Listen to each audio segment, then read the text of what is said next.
Hello guys, happy Tuesday. Haven't been on for a couple of days now, so I thought I'd better just jump on even though it's a bit late because I wouldn't be called Daily Davina on the website if I wasn't here daily enough. But today's a bit of a special day for me. I call it Judgment Day. Why is it Judgment Day? Well, it's the first day I have officially kind of launched my Facebook ads. It's a bit scary to put myself out there on the Facebook ads where you let everybody and anyone judge what you have to say. So, what do you mean, Arnie? Arnie, what? Yeah, oh, Judgment Day. Sorry, a bit slow. Yes, Arnie, Judgment Day. So yeah, yeah, it'll be an interesting day. But look, it's good for me. I had a few conversations with a few people about my internal fears. I do have huge internal fears when it comes to this.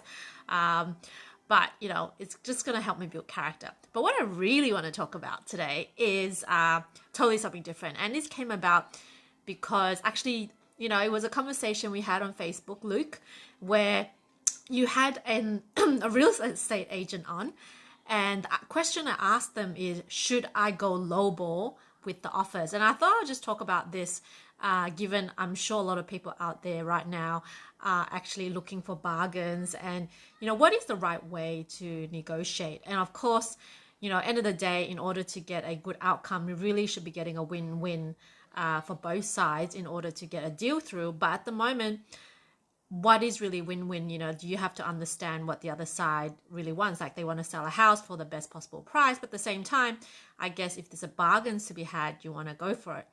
So the way I thought about it, regardless of the technique that you use to negotiate, and I'm sure there's no right or wrong way to negotiate, but this is one thing for sure.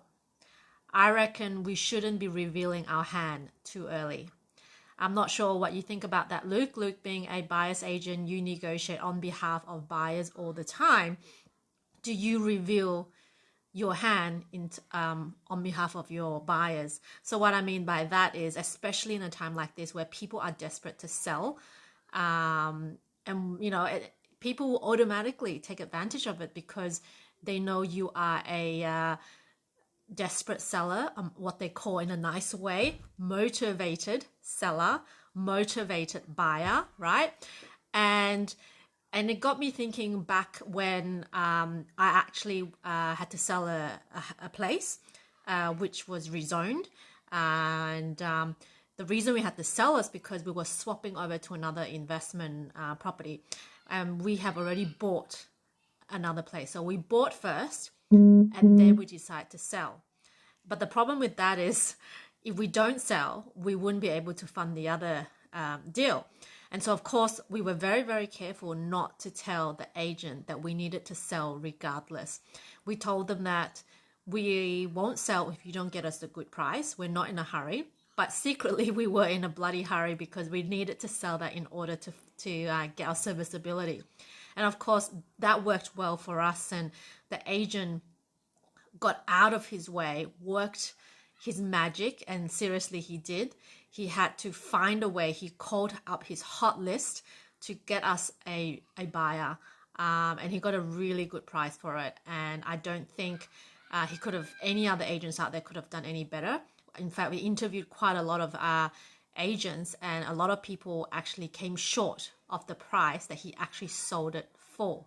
So it just really reminded me of the fact that, especially right now, if you are wanting to sell or to buy, is to whatever your negotiation technique is, whether it's to go lowball or whatever, I reckon you don't show your hand. Never, never, ever show your hand too early, because people will take advantage of it. Because I was just hearing a couple of days ago, lots of real estate agents are actually putting people into not buckets, but into categories, like the motivated seller, the motivated buyer, the hurried buyer, the desperate seller buyer, whatever it is, right?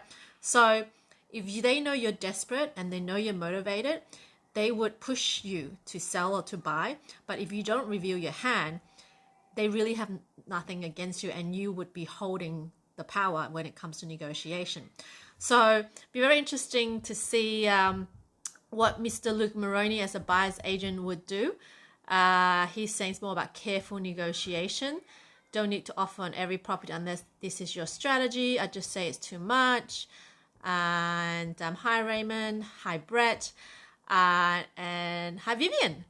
So yeah, I thought I'd just leave you guys with that thought, especially in a time like this when there's a lot of buying activity going on. If you are able to buy, but certainly whatever negotiating tactic you have, just don't reveal your hand too early. It's definitely an advantage to you if you can do that. Anyway, guys, have a good Tuesday. Talk to you later. Bye-bye.